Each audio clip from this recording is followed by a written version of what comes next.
This podcast is brought to you by the American Enterprise Institute. If you like what you hear, please subscribe, rate, review, and share. Thanks for listening. Here's our show. What in the hell's going on? What the hell is going on? What the hell is going on? I don't know what the hell he's talking about. You don't have to know what the hell is on it. What the hell's the matter with these guys? We don't know what's going on. What the hell's going on? Who in God's name knows what it's all about?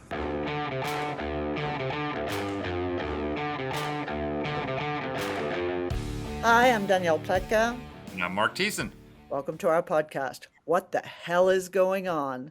Mark, what the hell is going on?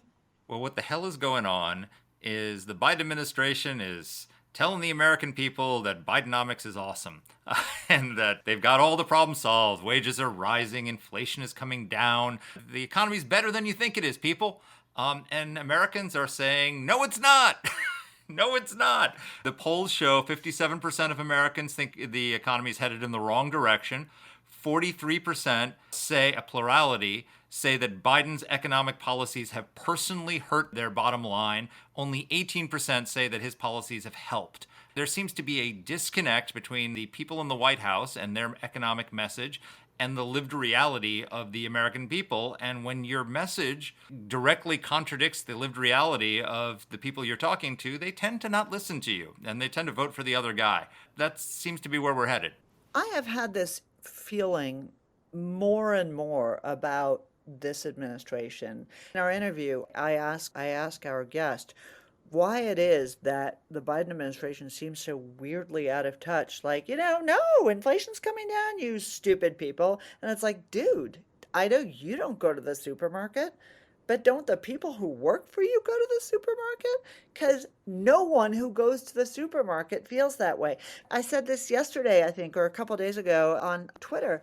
There was this big, huge announcement about how by some year within the next decade, the United States economy is going to move away from gas-powered automobiles. And it was just like, are you in an election year? Do you get out there at all? Do you see the uptake on electric cars cratering? Who are you pandering to?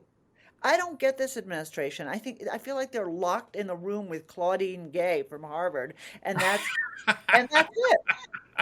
Have I gotten my requisite Harvard insult yet in? There you go. Absolutely. Every podcast. Yeah. And, they're terrified about losing Michigan. And so they're pandering to the Arab Americans on the Israel war when they really ought to be more worried about the auto workers who they're screwing over with their EV policies, because that's a bigger threat to the elections in Michigan. So, there's the general political incompetence of the Biden administration driven by ideology. But I think one of the big problems they have, and I think you hit on this, is, when you talk to our guest about, what it's like to go to a grocery store, and the fact that these people go to the same grocery stores and they're paying the same prices and they're experiencing the same economic problems, but they're not reflecting that in what they say. I think that the disconnect can be explained in a pair of statistics entirely, which is when Joe Biden came into office, because of COVID spending, Americans had the highest rate of personal savings in the history of the country. And over the course of the last 3 years, we've gone from the highest personal savings rate to the highest rate of personal debt ever recorded. We just hit over $1 trillion in credit card debt for the first time in the history of our country. Personal debt of all kinds is at the highest levels it's ever been. And just 3 years ago, people were flush with cash. Why is that? It's because they had all this cash from the COVID spending, from the fact that they were locked in their homes and weren't able to spend their money. And then Biden kicked in this last tranche of COVID spending, $1.9 trillion in economic stimulus that unleashed the worst inflation in 40 years. And so to keep up with it, they had to spend down all of their savings. And then when their savings accounts were empty, they started spending up their credit card debt. And on top of that, Biden added in, we had to raise interest rates to slow down inflation. And so they're not only are their credit cards maxed out, but they're paying record interest on the debt they can't pay off their credit cards. And so when Biden says inflation's going down, they're looking at it and saying, I've gone from a savings account full of money to maxing out my credit cards and paying this huge interest on it. And oh, by the way, because of interest, I can't buy a house. I can't afford my mortgage. And the disconnect is so huge. But that's the core of it, I think. So I think this is actually a really interesting point because, the Biden administration is making the same mistake that Hillary Clinton made, which is to denigrate the people who are considering voting for Donald Trump as deplorable, as insurrectionist, as, the scum of the universe. And I'm sure some of them are, just like some of the people who are supporting Biden are indeed the scum of the universe. But I think that what people fail to understand is that among what people call low information voters, and let's face it, most voters in America are low information voters because they're not freaks like us. They're not paying attention to everything that Trump says or Biden says. They actually, you say Bidenomics to them and they're like, what are you talking about? Right? They're not paying attention day to day, but their lives that they live every single day suck worse now than they did 4 years ago. And that's why they're thinking of voting for Donald Trump. They don't give a damn about any of this other stuff. They're high information voters when it comes to their pocketbooks, Exactly. right? They're high information voters about what they're paying at the gas pump and the grocery Right. store and what their credit card bill is this month. Right. And telling them that they're stupid. No, you're stupid. You don't understand. You're making a shit ton more money. You should be happy with me. And the answer is, I will say this. And again, economically, one of the luckier people around. I used to drop eggs all the time, right? Because when you're cooking, your hands are greasy, you've got butter in your hands, you're making stuff, and I used to drop them all the time because I drop them all the time. Or I would mix the yolk in with the white, and then you have to throw the thing out. And I used to think, oh, whatever, right? And now it's like, An no, egg, it's not that expensive. How much does an egg cost, right? A right. lot. But now I feel like actually this is expensive. I'm throwing away money here. And listen, if I'm thinking that, everybody's thinking that. And if you are the president of the United States, you do not want to say to people, you're stupid, that egg is worthless, and you just are too dumb to understand what I've done for you, which has basically been the Biden administration's approach. I really don't get it. So one thing, we don't talk politics with our guest. We talk economics, but let's talk politics here amongst ourselves for a second. The Democratic Party used to be the party of the working class, and they've lost the working class. So the Republican Party has now been the party of the working class. So they've become the party of the coastal elites and a coalition of coastal elites and minorities mostly, right? And so they need super majorities of minority voters, and they need all their liberal friends in New York and San Francisco and Los Angeles and all that to get elected, right? What they are panicking about now is that their numbers with minorities are dropping dramatically. So it's not like the myth that Donald Trump's election and possible re-election is driven by angry white working class voters is actually not true. It's driven by angry working class voters. Of all Period. colors, they have dropped 30 points over 3 years with black voters. Biden has dropped 17 points with Hispanic voters.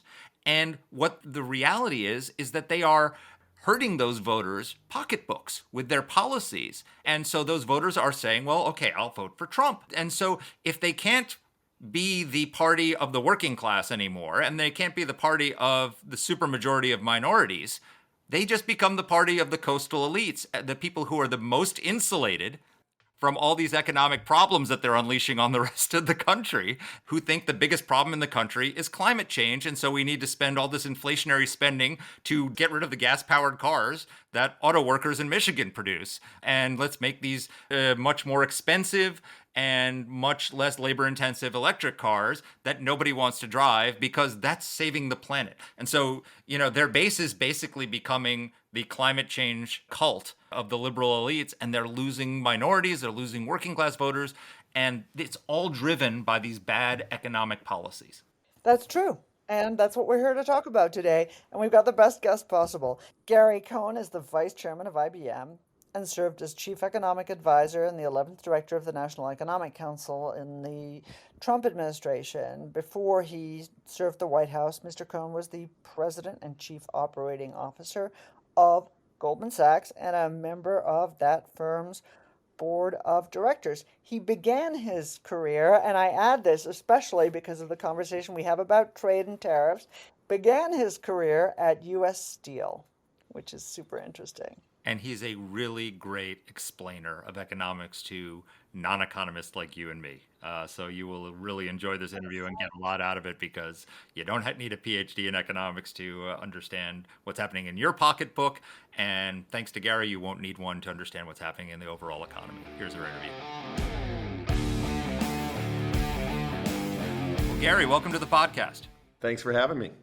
It's so great to have you. You're a remarkably good explainer of economics for people who are not economists like Danny and I and many of our listeners, though some of our listeners are. But the question that a lot of us are asking is, President Biden has made a case that the economy is getting better, inflation is better than it was, that wages are up, that he's done a pretty good job, and he's getting very low ratings from the American people on the economy, and it seems like Americans don't feel the economy is better. What is the disconnect? Why are the economists saying that things are getting better and the people who are actually living the economy every day don't seem to feel that way?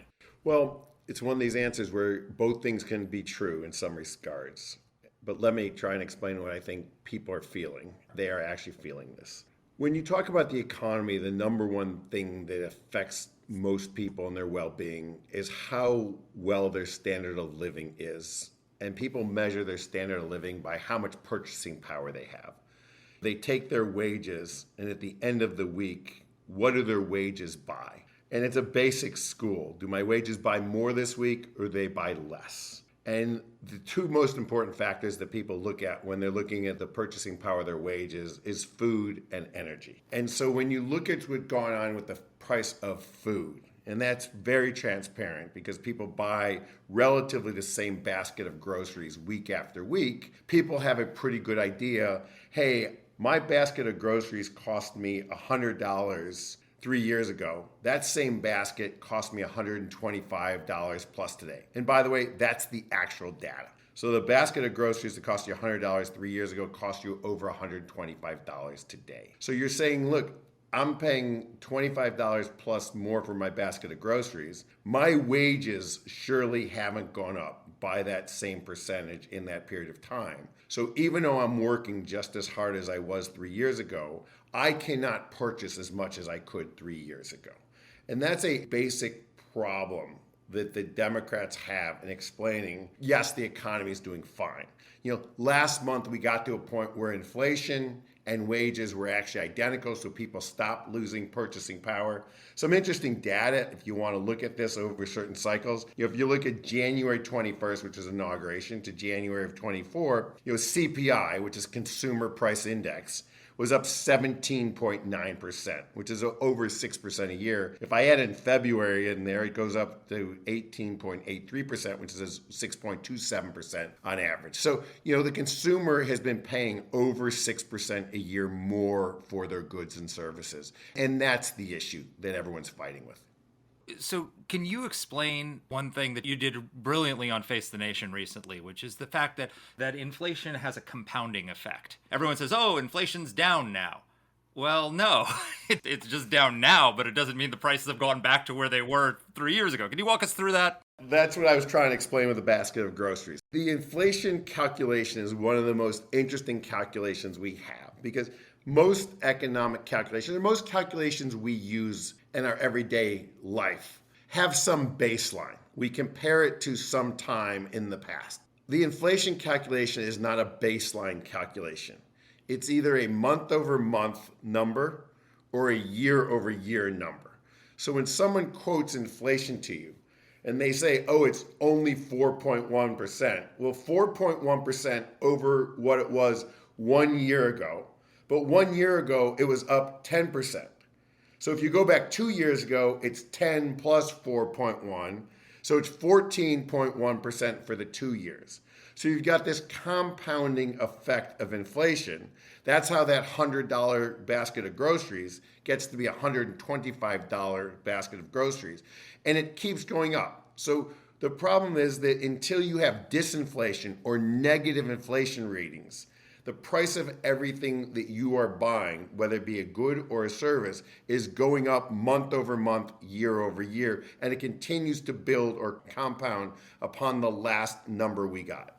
So, Gary, I really appreciate the fact that you can explain this because I think there's a lot of effort at the higher levels in federal government to bamboozle people. No, no, no, you don't believe your own eyes, listen to me. But we are not living anymore in the days of George H.W. Bush, who, if you remember, was stunned by the price of a gallon of milk and made himself look so out of touch. So these people remember that is like a political lesson. What I don't get is, I think I'm reasonably comfortable, and when I go to the supermarket, I realize that where I used to buy 10 things for $100, I now buy 5 things for $100. Why is it that the people who live in the same market I do, who work in the Biden administration, who understand the same things, who shop at the same supermarkets, who buy the same basics, are insisting to their voters something that isn't credible? This is where it's mysterious to me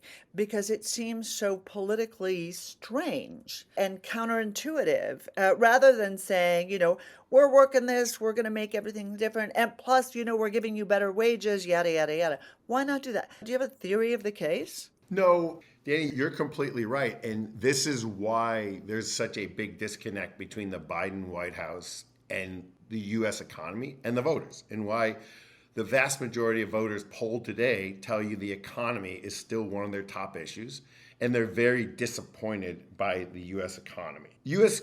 consumers are pretty smart. They're very smart. They know what they spend each week for their groceries. They know when they stand outside their car and they hold the nozzle down and they fill up their tank of gas. They know what those numbers were last week, last month, and last year. So they know if that tank of gas was $78 last week and it's $80 this week, they know there's $2 difference. And they know that it was $60 last year. We remember those things. And then there's some real staples that have really gone through some price shocks that people have really had to deal with, like eggs, for example. When we look at the price of eggs, people really watch that. The price of eggs has gone from somewhere like $1.50 a dozen to at one point we were close to $6 a dozen in the United States. Now, look, it's pure inflation. There were some extraneous factors, which, because we had avian flu, we had to kill off some of the chickens, but it doesn't matter to the U.S. consumer how the price got there. All they know is they buy 3 dozen eggs every Monday and it keeps them through the week. And that $2 now became $6. So they were buying 3 dozen eggs for $6. Now they're spending $18. So all of a sudden they have $12 less to spend on something else.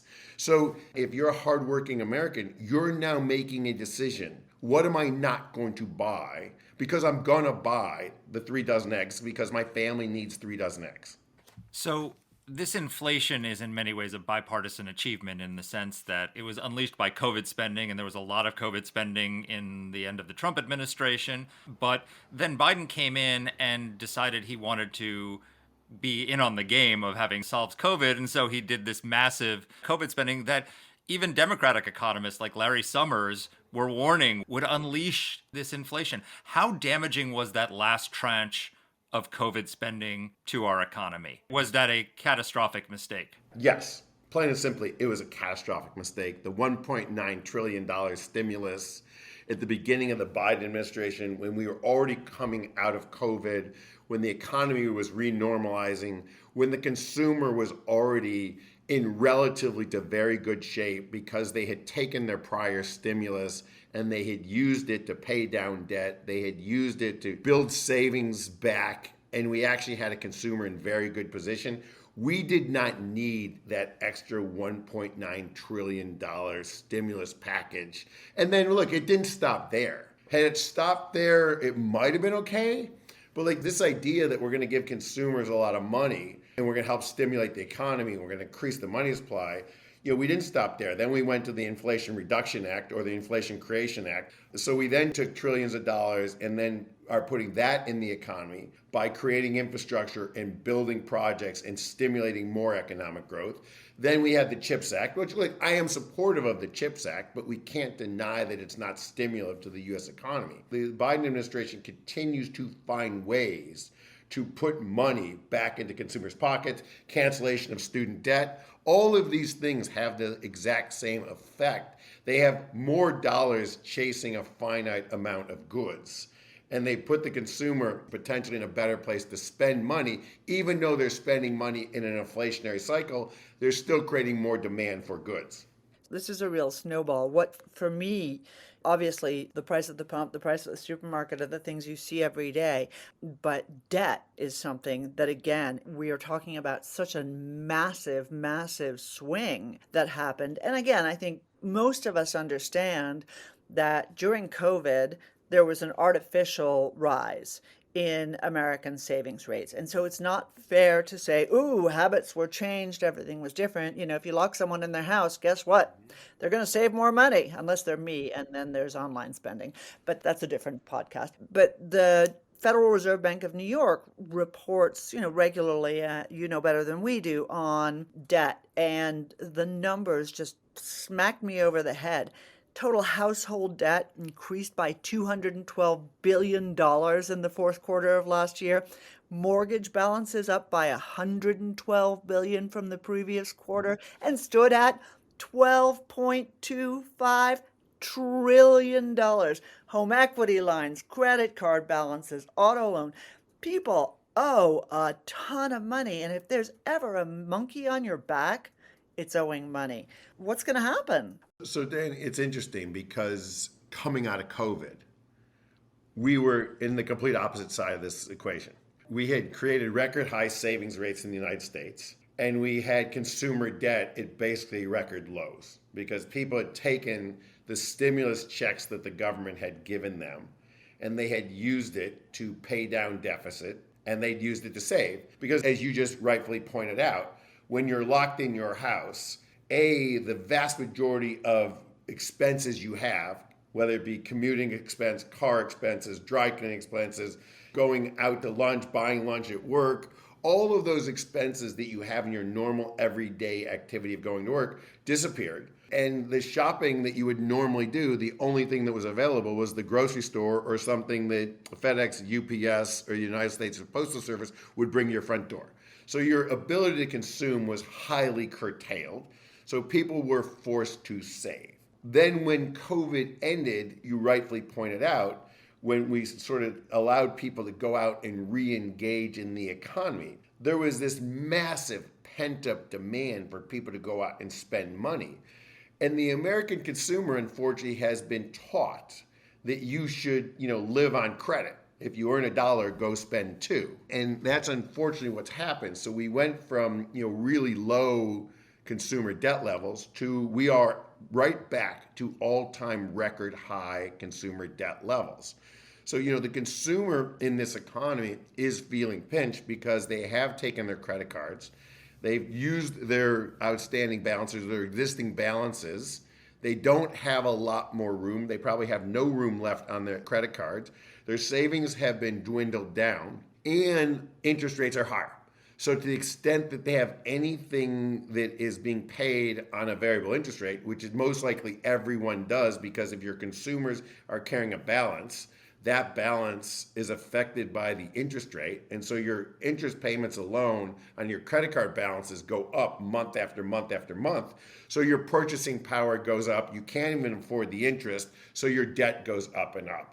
And add the last piece of this equation, because you talked about mortgages. For those Americans that were smart enough or were trying to really plan for their future, and they were trying to save money to put a down payment on a house, and they were looking what houses cost 2 years ago or 3 years ago, and they were looking what interest rates were, and they thought that they would be in a position by 2024 to be able to buy a house, that possibility has completely disappeared because housing prices have gone up in this inflationary cycle. But even more importantly than housing prices gone up, the cost of their mortgage has doubled. So their ability to service a mortgage doesn't exist today. So not only are people having a tough period right now in this existing environment where things are expensive, their ability to make a long-term investment in themselves and get a hedge against the economy by buying a piece of real estate is almost impossible right now with these very high mortgage rates. And I think it's going to stay very tough for the considerable future. Right, and this all ends in tears.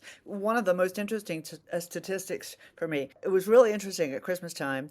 My daughters wanted a particular bathing suit, and I couldn't find it anywhere. And I told them, I can't find this in the store, it's sold out. But I keep seeing it on the secondary market, at Poshmark, on the Real Real. I said, that's so weird. First of all, who buys bathing suits on the secondary market? Ick. But also, why? And of course, they knew the answer. Oh, they said, that's because Klarna and all of these other borrowing things that are at the bottom of every single checkout now. Buy now, pay later. Buy now, pay later schemes encourage them to spend more money than they have. And then when they need to pay, they don't have the money, so they sell at a loss on the secondary market. Now, of course, no surprise to me then to see that while delinquencies have gone up in every age group, delinquencies have gone up among young people even more. But I mean, that screws you for the future. Your credit rating is down. You can't get a mortgage. You can't get a student loan. You can't buy a car. What does this say about the future of our society, that people are basically dealing themselves out of being able to advance themselves? This is not a totally new phenomenon. Look, we've had credit cards for as long as I've been alive. The credit card industry had gotten smarter and is now prospecting college-age kids. So they're on college campuses. So they're going after a younger and younger demographic. But as you point out, Danny, very astutely, is the new digital buy now, pay later companies have attacked all of the online shopping. So the online shopping, which is a different demographic, which is a much younger skewed demographic, it probably skews younger and more female. That's a guess. I'm going to guess it skews younger and female. They're now trying to get that demographic to extend credit to them. And because to them, it's a very profitable business to be the first in line to extend credit to somebody. So this is a old, true profession in the United States to get people hooked on credit. Once you own their credit profile, you're sort of in control. And unfortunately, it's a never-ending phenomena that once someone owes you money, you're just treading water or you're just climbing uphill all the time trying to service the debt because the interest itself just eats away at you. And so every time you get a little bit of it paid, they give you a little bit more purchasing power. You build a little bit better credit record, they give you a little bit more purchasing power. You just keep treading water, unfortunately. And it's a horrible position. You see it. As you point out, the data shows the consumer debt right now is at an all-time record high. And you're right. It's in that younger, newer demographic. It's not the older population that's going out and shopping online and is finding these new online, I would say, debt creation services. The problem, I guess, that the Biden administration has is that all their messages are contrary to the lived reality of Americans. I mean, the 43% plurality say Biden's policies have made their lives personally worse. Only 18% say better. And you got these economic numbers. And I guess if you think about it from the perspective of a consumer, as you point out, you started the Biden administration with record savings. And then the last tranche of COVID spending came out and it unleashed this inflation. And as you spent down your savings to keep up with inflation. Then you maxed out your credit cards to keep up with inflation. And now you're maxed out. And, oh, by the way, you're paying this record interest because we had to raise interest rates to put a brake on the inflation. And now you're looking at that. Joe Biden's saying, yeah, but inflation's down. If you were advising them on what they should be saying, what should they be saying? Or is there just no communication solution to the economic mess we're in? I would take the complete opposite approach. I'm a very much of a realist in this. I would say, look, we feel your pain. We understand that we've been through a highly inflationary cycle here. We are going to do everything we can, but then they'd have to do everything they could. We're going to do everything we can to lower the burden on you as hardworking Americans. We're going to help you with the price of things. And therefore, we as the government are going to find ways to make things cheaper.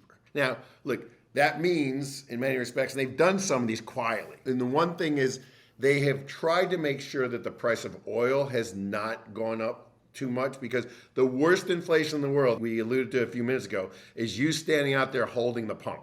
because you know that number every day you fill your car. You know exactly what it should cost. So when that number goes up by $5 a week or $5 a month, that's totally horrible for the administration. So they've done everything they can. They released all the strategic fuel barrels. They've done everything they can in the oil market to try and keep the oil price down. So they need to continue to flood the market with energy, basically all energy, because it's not just gasoline, it's electricity. The price of electricity is going up, which is contrary to what they want to do. They want to determine what molecules of energy you can consume based on their pollutive powers or their lack of pollutive powers. In this inflationary cycle, you have to put everything on the table. You have to say, look, we're going to let you consume gas. We're going to let you consume oil. We're going to let you consume coal. We're going to have nuclear power plants run full out because we just need to flood the market and make energy cheap because energy is at the basis of everything we do. Then, they've kept up with this high tariff policy. I have a view, and not everyone agrees with me, but what is a tariff? A tariff is a consumption tax.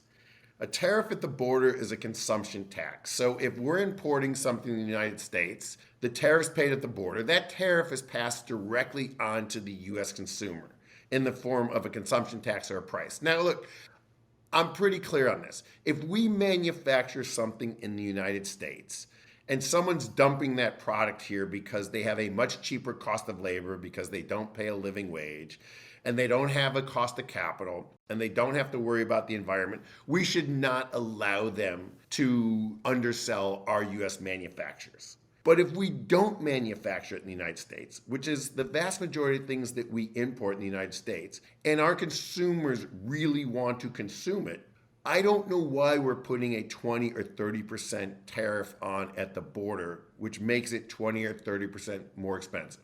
If I were the Biden administration, I would say, you know what, we're going to suspend all tariffs on things that we don't make at the border right now.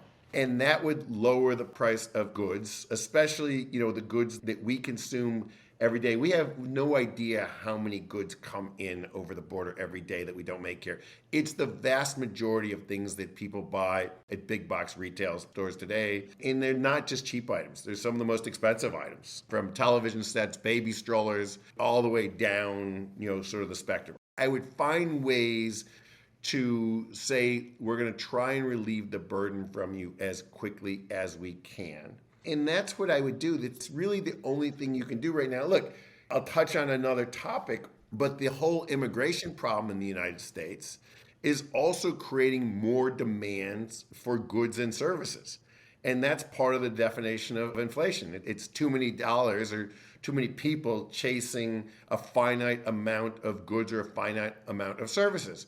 So, if you look at New York City today, the vast majority of low-end hotel rooms have been taken over by the city to house migrants. So if you're trying to travel to New York City and find a relatively cheap hotel room, they don't exist because the migrant population is living in those hotel rooms because the city has taken them over. And by the way, not only has the city taken them over, the city is feeding the migrant population.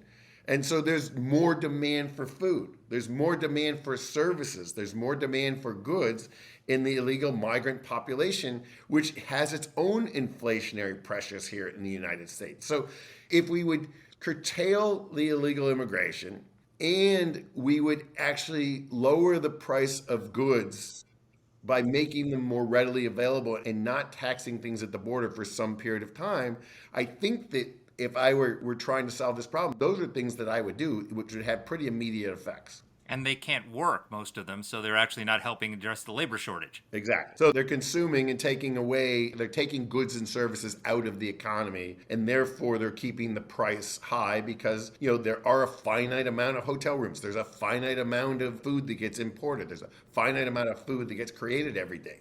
I mean, it's interesting that you talk about the tariffs, though, because, one of the things we confronted both in the first race of Hillary Clinton versus Donald Trump, and certainly every race since then, is that we do not have a political party that supports freer trade any longer in the United States of America. There is nobody other than Gary Cohn on this podcast. There are very few people who are advocating for freer trade and for lower tariffs, and certainly very, very few in government. So we're not seeing any pressure coming from Capitol Hill on this. We're not seeing any pressure coming even from inside the Fed. I mean, this is the problem of ideology. The Fed's not going to get involved in this. The Fed won't get involved in this policy. It is surprising to me that as people sit there and wring their hands on getting inflation down, and what we found is the last mile, or getting down from 3% to 2% is hard, why we're not throwing sort of more things at the problem. And so what are those last things? Freer trade clearly would be one of those solutions that I would look at. But look, I'm clearly a free trader, and I think I'm a dying animal in the United States.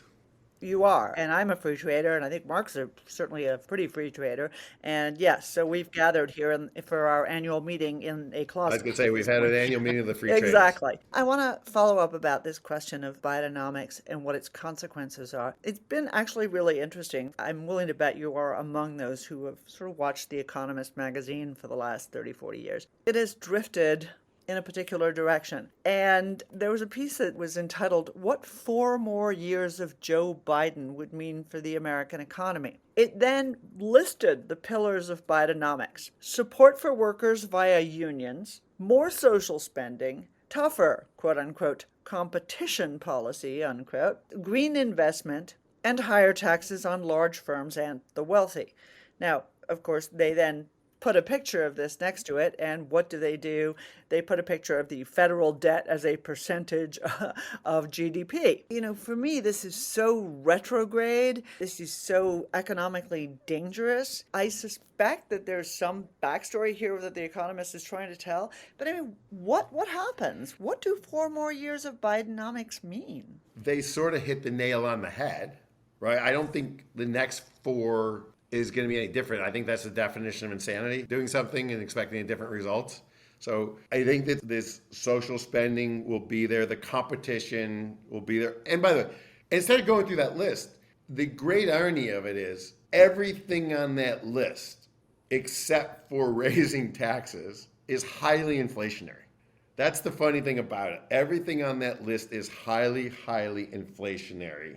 This anti-business, this anti-corporation, going after companies for no reason whatsoever, outsourcing our regulation to Europe and making Europe opine on mergers that they know will go through and they can't stop them. This is a crime in itself. The social programs, to me, it's socialism. It's redistribution of income. What they want to do is they want to redistribute income. And, I think a lot of this revolves around this fallacy of taxation in the United States. And I'd love to spend a minute talking about it because I think people don't understand this. There's this trope that, the rich don't pay, the rich need to pay their fair share, billionaires don't pay taxes in the United States. It's just not true. So the data is the bottom 50% of taxpayers in the United States pay 2.3% of all taxes collected. And in fact, the bottom 25% have a negative tax rate. They don't pay taxes. They get money back from the federal government. So we're the top 1% of all earners, pay 42.3% of all taxes collected. Top 5% pay 62.7%. And the top 10% pays 73.7%. So top 10 pays basically 3/4 of all the tax dollars that are collected in the United States. And those tax dollars have gone up and gone up quite dramatically over the last few years. So this idea that we're just going to continue to tax the rich, like we do tax the rich. We are as progressive as a tax system as you're going to find anywhere in the world. And the other great mantra is that, the Biden administration talks about how they want millionaires and billionaires. Well, I think it moved to billionaires now since Biden is a millionaire. They want billionaires to pay the same tax rate that teachers pay. Well, I think the problem with their argument is they conflate net worth. Net worth is how much you're worth with taxable income. And taxable income is what you pay taxes on. We don't have a wealth tax in the United States, although they'd like to have a wealth tax. We don't have a wealth tax right now. And outside of tax-free municipal bonds, there's no income in the United States, I don't care who you are or where you live, that doesn't have a tax rate of 20%. If it's qualified dividends, if it's long-term capital gains, any of those things that billionaires have, they're paying at least 20% on that income. So this idea that the billionaires are paying, single-digit tax rates, I'd like to know how they're doing that, because it's not possible. This is Warren Buffett's argument. I mean, Warren Buffett really popularized this when he said, I'm paying less in taxes as a percentage than my secretary. All right, I'm going to call out Warren Buffett. Please. Well, Warren Buffett, if you want to pay more taxes, pay yourself a salary. Warren Buffett takes zero salary. Warren Buffett only owns stock in Berkshire Hathaway. Warren Buffett gets dividend income only, probably in the billions of dollars, so he pays a 20% rate on his dividends. And he probably pays his secretary very well, so she probably pays a 34% rate on ordinary earned income. So Warren Buffett, you could fix this. Why don't you pay yourself $1 billion a year salary? Well, we've solved Warren Buffett's problem, but now let's solve America's. Is this a fair way to look at this? You've laid out in a really compelling way how it's not just the initial tranche of COVID spending that's inflationary. It's all the things they've done since, and it's all the things they're proposing to do in a second term. So we are continuously putting our foot on the gas of inflation, but we are simultaneously raising interest rates to put our foot on the brake. And so we are driving the car with our foot on the gas and our foot on the brake at the same time. As I understand it, cars don't work that way in the long run, and eventually the car will break apart. How sustainable is that as a long-term policy to be driving with the foot on the brake and the foot on the gas at the same time? So I'm not a race car driver, but I think that's the way you do donuts. So we're in an economic donut. Yeah, you put your foot on the brake and the gas simultaneously. Yeah. So it's the exact same thing. You're going in high-speed circles and making lots of smoke and burning out your tires. That's exactly what we're doing. Is the Fed can control interest rates, and they can try and slow down economic growth. They can try and create more unemployment, which is what they're trying to do by slowing down economic growth. But if the federal government is going to outstimulate the negative consequences of higher interest rates, we're spinning around in circles and creating smoke. I want to ask you one last thing, and I know the actual name of our podcast is not What the Hell is Going On. The actual name of our podcast is We're Really Sorry We Kept You for Longer Than We Promised. We are a beat to it. I don't know if that would sell. Switch and bait. I don't know if it would sell either, but yeah, Marketing right. Genius. It's the ultimate. Now you can name it to the Free Traders Convention. Yes, exactly. That's right. It's just us three. I want to ask you about wages, because we haven't talked about that a lot. And that is a big part of this. One of the reasons why some people claim that inflation is obviously so devastating to people is because wages, quote, haven't kept up, right? Biden says that wages are up after being adjusted for inflation, but in fact, hourly wages are down. On the other hand, there are localities that are raising wages to like $15, $16 an hour. And of course, people being fired left, right, and center, as always happens when that happens. How do we solve the wage conundrum? You're not going to solve the wage conundrum. When you're running, sort of 6+% annualized inflation, companies can't afford to raise wages 6%. And by the way, here's the conundrum. As you raise the wages, they have to transfer through the economy into the cost of goods sold. So one of the issues going on, and one of the reasons I think that inflation has been stickier in the first half of this year, is 22 states on January 1st of this year raised their minimum wage, which I don't think people were thinking about. But when you raise your minimum wage in 22 states, and some states like California raised it a lot, so all of a sudden the prices at fast food restaurants have to go up dramatically to cover the cost of those wage increases. It's highly inflationary. So this wage price inflation has to go through the economy. As companies raise wages, they have to raise the price of their goods or services. So if we're going to get inflation to come down, you can't expect wages to go up and the prices of goods to go down. That can't happen. This idea, and this is another one of these interesting Bidenomic ideas, we're going to force companies to earn less money. It's just not going to happen. And I don't mean it meanly. companies don't make as much money as perceived in the world today. So if you're forcing my wages up 5% and I'm operating at let's take easy numbers. I'm operating at 10% margin and I've got 50% wages, you're cutting my margin by 25%. So all of a sudden I earned 25% less money just because the increase in wages. I have to raise the cost of my products to maintain my earnings ratio. So I sort of laugh at these junk fees. So, Biden talks about cutting $20 billion of junk fees out. What I'm really concerned about is, okay, you took $20 billion of junk fees out. Do you think the financial service industry is going to just say, okay, we can live without those $20 billion of fees? They were just extra. We didn't really need to make those. It's not the way it works. These are companies that, in good times do well. In bad times, they sometimes don't survive. In fact, we've seen banks have to be bailed out last week and the week before. And a year ago, we went through Silicon Valley and Signature Bank. These are industries where you're only as good as your last credit decision. And, the regulators are always telling you to build more capital. So if you're going to take $20 billion of revenue out of these banks, you're going to have to find somewhere else to make that revenue up. And so the easiest place to make that revenue up, if you're a financial institution, is to cut down on credit losses. How do you cut down on credit losses? You pull back credit lending from the higher risk credits, which is the lower end borrower, which is the hardest working individual you probably have in your credit stack.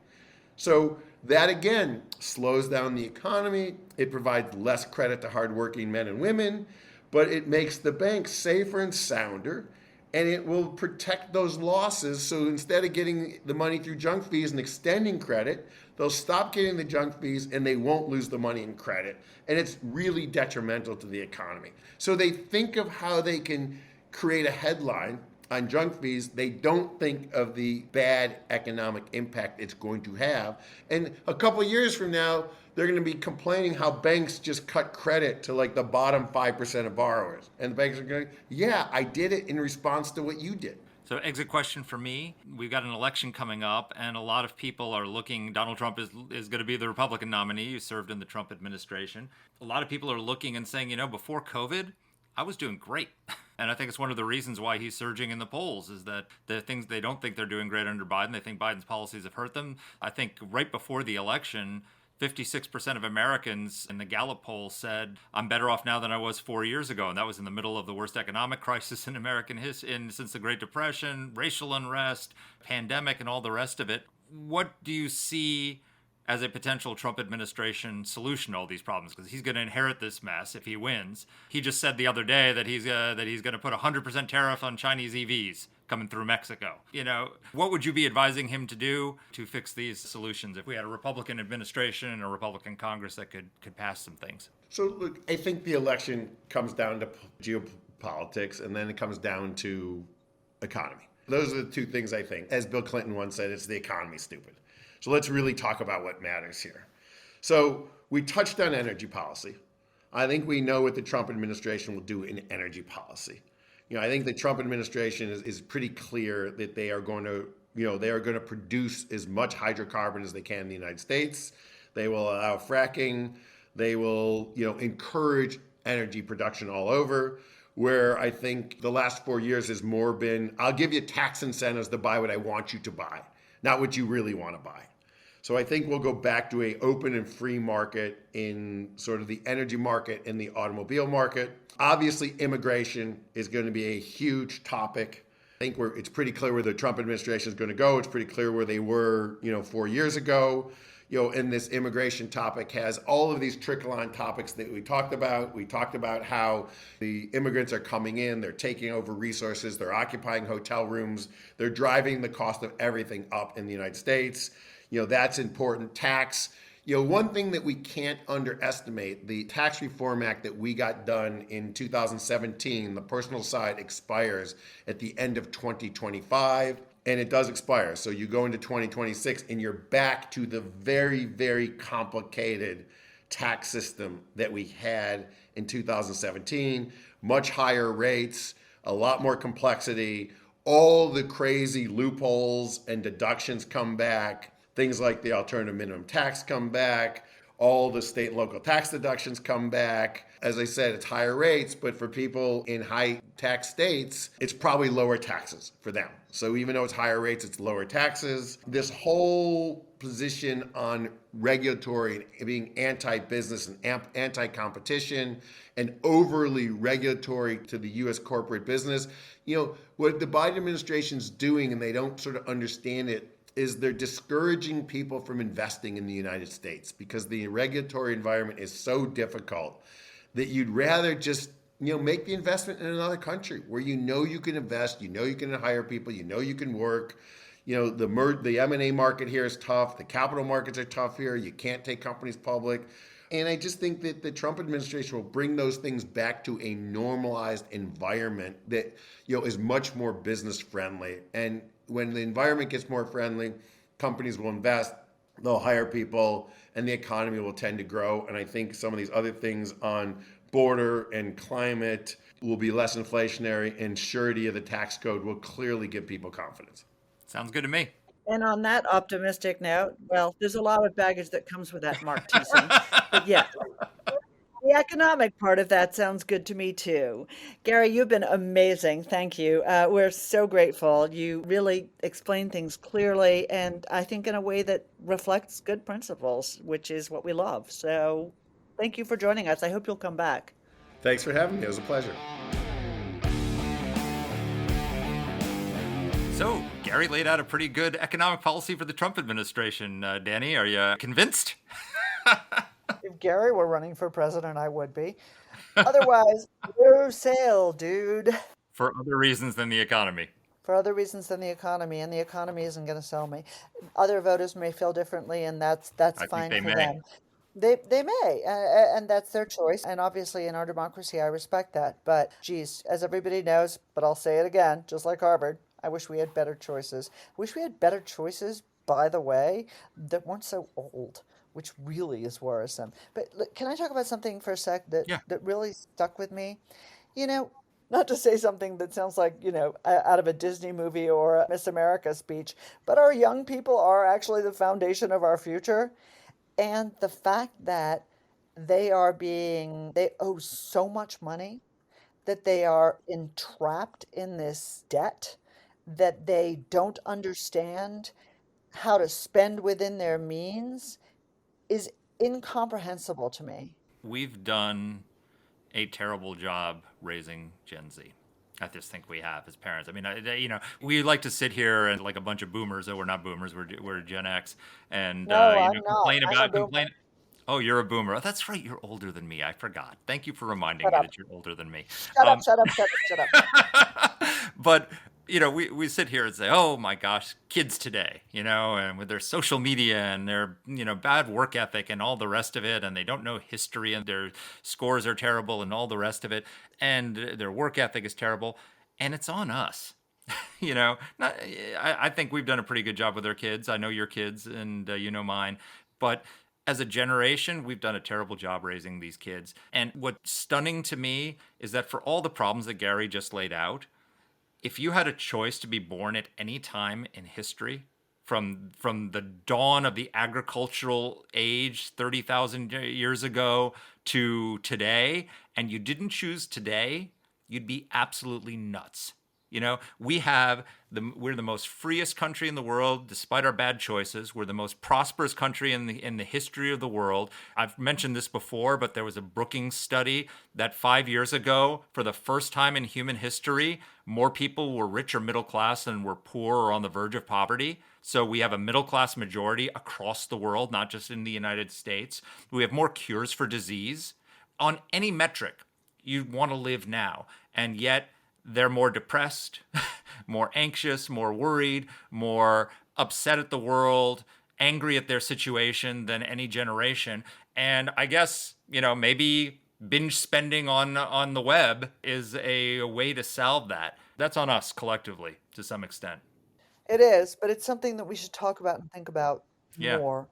because it is a failure. I agree. And they don't know history. Levels of patriotism among young people are at an all-time low. We talked in our last podcast with Nat Malkus about the scores on math and reading are terrible. The scores on history and civics are worse. Yeah. No, it's true. We're doing everybody a discredit. And I will say, and that's another thing. I read that list of the core elements of Bidenomics and that line about how we should be moving more American workers back into unions. And I thought, if they look like the teachers' unions, count me out. Never, never, never. Those are the people who are making our students dumb. Those are the people in whom we are reposing trust for our future generations, and they are letting us down. There are wonderful teachers out there, but they are not the majority. Yeah. The solutions for young people are real simple. Don't get into debt, work hard, earn your success, have a bunch of kids. One of the biggest problems is they don't like their economic situation and they want socialism, but they're not producing the taxpayers to pay for it. If you think you're economically unstable, then you have fewer kids. No, have more kids. In the old days, it used to be if your economic situation was unstable, you had 14 kids so you could put them in the field to work. Put them out in the economy to work and support you. You have more kids. They're doing everything wrong. And it's our fault, Danny. I think we just narrowed our listeners' demographic by a good 20%. But hey, kids, also get the hell off our lawn. Mark and I have a gun. Anyway, everyone, thanks a ton. Don't hesitate to reach out and let us know what you think. Kids, don't hesitate to let us know if we're wrong. Oh, everybody, this is Clara's last week as our producer. And just a last word of great thanks to her for being so patient, so good, for covering up all of Mark's mistakes, and of course none of mine, and for being endlessly patient with us in everything that we do at AEI. We are going to miss you so much. Absolutely. I agree 100%. And on top of that, she helped turn around the entire debate on Ukraine on Capitol Hill with her research on the Ukraine Defense Industrial Base. So she's not only a great producer, she's a great researcher and has made a massive impact on public policy in a very small amount of time in Washington. Godspeed, Clara. Take care. See y'all next week. Let us know what topics you'd like us to cover. You can get in touch with the show by emailing us at whatthehell@aei.org. Or you can reach us on Twitter. I'm at @dpletka. And I'm at Mark Thiessen. That's Mark with a C. Please rate and review the podcast. If you like the show, please subscribe, share it, comment on Apple Podcasts, or wherever you're listening to this. Thanks for listening.